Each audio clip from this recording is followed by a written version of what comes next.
Warning, censorship. Warning, censorship. Warning, censorship. Warning, censorship.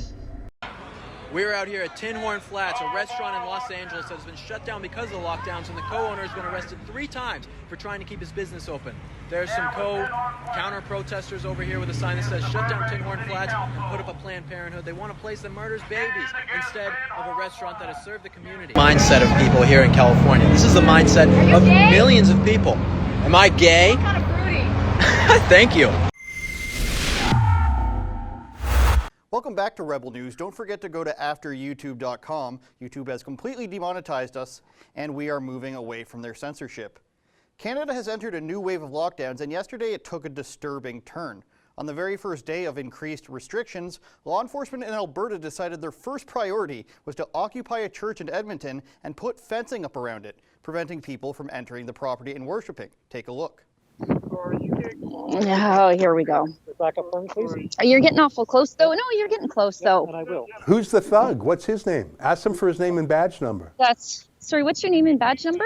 No, just thank you. What's the name and badge number? Go ahead and ask him that. Well, I'm trying, but you're stopping me. Okay, but you can't go on the property now. Okay. Name and Can badge you number. come back and provide his name and If badge he number wants to to. me? No, not if he wants you to. I asked for it. That's fine. What's this guy's name? What's this What's guy's your name name? and badge number? What's your name and badge number then? You're not going to provide it to me. No, I'm not. I wouldn't either. I mean, you are doing a dawn raid on a church. I wouldn't want my name signed up to that either, I guess. Now, we've seen this before with places like Adamson Barbecue, and this tactic appears to be used by governments all across the continent. In Burbank, California now, authorities decided that the restaurant Tin Horn Flats needed to be closed for COVID. So they locked it up and boarded it up with a padlock. The owner removed those locks, so their next move was to put sandbags in front of the doors to block it. I'm not making this up, actually, if you can believe it. The owner, Lucas, removed the sandbags from in front of his own business, and he was arrested for it. Now, this is the 3rd time he's been arrested for daring to open his business, which is a restaurant. But this time around, there were counter-protesters making some really ridiculous and weird demands. We're out here at Tin Horn Flats, a restaurant in Los Angeles that has been shut down because of the lockdowns, and the co-owner has been arrested 3 times for trying to keep his business open. There's some counter-protesters over here with a sign that says, "Shut down Tin Horn Flats and put up a Planned Parenthood." They want a place that murders babies instead of a restaurant that has served the community. This is what happens when you're apathetic and you don't fight against tyranny. This is the world that we're in here in California. Real mindset of people here in California. This is the mindset of millions of people. Am I gay? Kind of fruity. Thank you. I have a good fashion sense. Appreciate it. She just asked me if I'm gay. Do you want a rainbow mask? No, thank you. No, thank you. I am not gay. But that's sweet of you. Witt is a political commentator with PragerU. He also hosts Witt Live. Will, are those protesters serious? They can't be, can they? No, they were very serious, but it was funny because they called me gay.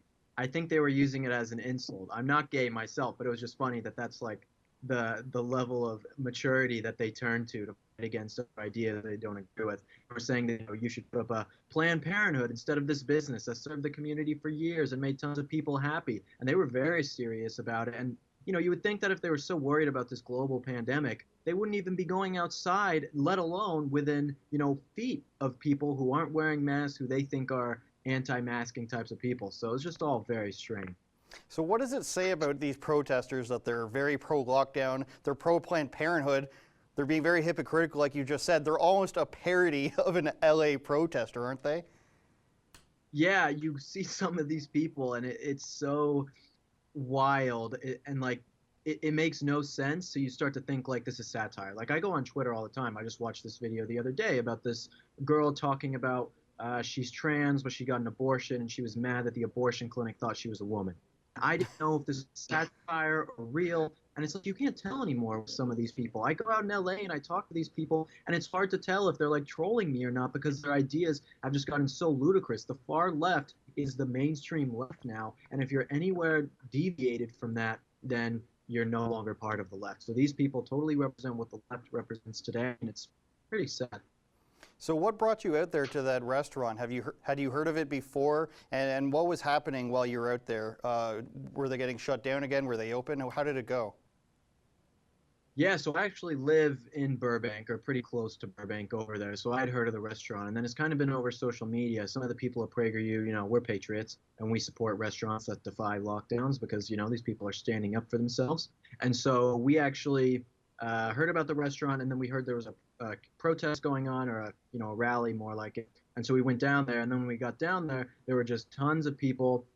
Maybe not a ton of people, but maybe 20, 30 people out there basically standing up for this restaurant. The restaurant was supposed to open that day. They were supposed to hold a rally inside of the restaurant, but when he tried to move the sandbags out of the way, he got arrested. So obviously they weren't allowed to open the restaurant that day. But it was awesome, that you have people who are still strong enough to go out there and stand up for what they believe in and fight against tyranny.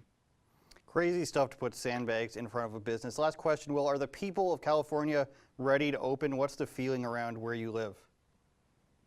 I mean, it seems like people are ready to open, but then you have this strong minority of people who just say, this is the worst thing that's ever happened in the entire world. Whereas, Dennis Prager and myself think the lockdowns are the worst thing to happen in American history, right? So it's like there's a big stark difference there, but I think normal average Americans who aren't too political or just want to have their business open are ready for these lockdowns to end, ready for the mask mandates to end, ready for everything to just open up and be the way that it was again. But this small minority basically controls the corporations, it controls the media, controls the universities, and so there's not a whole lot that people feel like they can do to fight against that, and that's a terrible fate that California has found itself in with, basically the worst state in the country for the COVID regulations. Still ahead of us, unfortunately, Will. Will, thanks for joining us. I hope everything works out there, and good luck to you, and I hope that restaurant works out. Thanks, man. Appreciate it. Always good to talk to you. You too, man. Will Witt live on PragerU. Tough times out here. Thanks for watching. Don't forget to go to lockdownreports.com to see more of our police accountability journalism and consider donating.